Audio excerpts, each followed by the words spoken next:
पाए, कि दुनिया से जो भीख लिया न चुकवा पाए, अपने सर पर होता शिव का तांडव न रुकवा पाए, और परमाणु के दम पर तुम वो देश मिटाने निकले हो जिस भारत माँ के अभिनंदन की मूछें ना झुकवा पाए। परम आदरणीय माननीय महोदय श्रीमान प्रधानाचार्य जी एवं मेरे प्रिय सहपाठियों, मैं आकाशी मौर्य कक्षा 11वीं बी की छात्रा आप सभी के समक्ष एक कविता प्रस्तुत करने जा रही हूँ। सर, हमारे पहलगाम में गोलियां मारी गई, घर पूछ पूछ करके, नाम पूछ पूछ करके। जब बहनों ने, बेटियों ने कहा कि हमें भी गोली मार दो, तो उनसे कहा गया जाओ जाकर मोदी को बताओ। वो गए, उन्होंने मोदी को बताया। अब हम दुश्मनों को बता रहे। दुनिया को नहीं भारत का ये शान सुनाया है हमने, कि दुनिया को नहीं भारत का ये शान सुनाया है हमने। दुश्मन के घर में घुसकर ही जश्न मनाया है हमने, और घर पूछकर बहनों का सिंदूर मिटाया था तुमने, उसी मिटे सिंदूर को ही बारूद बनाया है हमने, कि उसी मिटे सिंदूर को ही बारूद बनाया है हमने। इन आतंकी ताकत पर भारत की खुददारी अड़ती है, यहाँ व्योमिका और सोफिया जैसी नारी लड़ती हैं। पहलगाम का बदला लेकर दुनिया को ये बता दिया, कि पहलगाम का बदला लेकर दुनिया को ये बता दिया, चुटकी भर सिंदूर की कीमत कितनी भारी पड़ती है, कि चुटकी भर सिंदूर की कीमत कितनी भारी पड़ती है। जब दुश्मनों ने हमारी झांसी की रानी को बोला कि बेहतर होगा बुंदेलखंड की सीमा के तुम पार रहो, और छोड़कर झांसी नहीं गई तो फिर मरने को तैयार रहो। इस पर हमारी झांसी की रानी का रिएक्शन कुछ ऐसा था।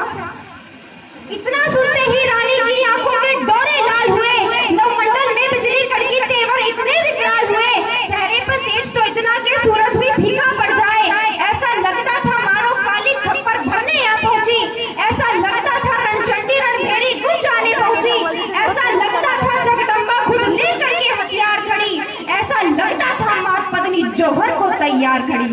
पर थोड़ा धीरे धर करके रानी ने ये पुकार भरी, हाथ हटा तलवारों से और शब्दों के टंकार भरी, बोली जाकर के कह देना घोड़ों से और गद्दारों से, बोली जाकर के कह देना घोड़ों से और गद्दारों से, जो ख्वाब देखते झांसी का उन सब किस्मत के मारों से। जब तक ये रानी जिंदा है ये आन नहीं मिटने देगी, वो वीर शिवा राणा प्रताप का मान नहीं घटने देगी। भारत की पावन बलिया का एक फूल नहीं ले पाओगे, भारत की पावन बलिया का एक फूल नहीं ले पाओगे, अरे झांसी को छोड़ो झांसी की धूल नहीं ले पाओगे। बुंदेलखंड की ये धरती शत्रु से अगवा ना होगी, बुंदेलखंड की ये धरती शत्रु से अगवा ना होगी। ये रानी चाहे विधवा हो पर झांसी विधवा ना होगी, पर झांसी विधवा ना होगी। दिखलाएंगे तुमको कैसे घोड़े हाथी के सर पर चढ़ते हैं, दिखलाएंगे तुमको कैसे घोड़े हाथी के सर पर चढ़ते हैं, दिखलाएंगे कैसे झांसी की रानी है, कि दिखलाएंगे तुमको कैसे घोड़े के सर पर चढ़ते हैं, दिखलाएंगे तुमको कैसे तोपों के आगे लड़ते हैं, दिखलाएंगे तुमको झांसी की रानी कैसे लड़ती है, की छाती पर चढ़कर मर्दानी कैसे लड़ती है, मर्दों की छाती पर चढ़कर मर्दानी कैसे लड़ती है।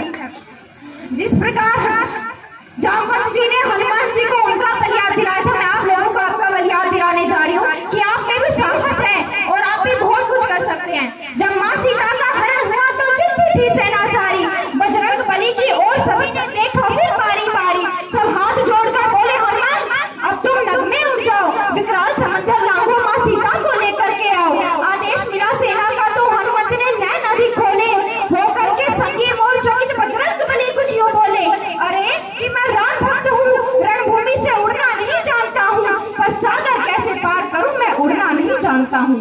सुनकर जवाब हनुमंत का अंबर से धरती डोल उठी, फिर तान के सीना गर्वित स्वर में वानर सेना बोल उठी, हे शंकर सुमन केसरी नंदन ब्रह्मचारी है महाबली, हे शंकर सुमन केसरी नंदन ब्रह्मचारी है महाबली, हे राम दूत संकट मोचन, हे पंचमुखी बजरंग बली, दुष्टों के प्राणों के हरता, मानव रक्षा के अमर सूत्र, मुख में तिनका रखने वाले, हे कपि श्रेष्ठ हे पवन पुत्र, हर दल को बल देते हो, खुद दुविधा में झूल गए हो, उड़ना तो जानते हो मत, बस उड़ना भूल गए हो, बस भूल गए हो।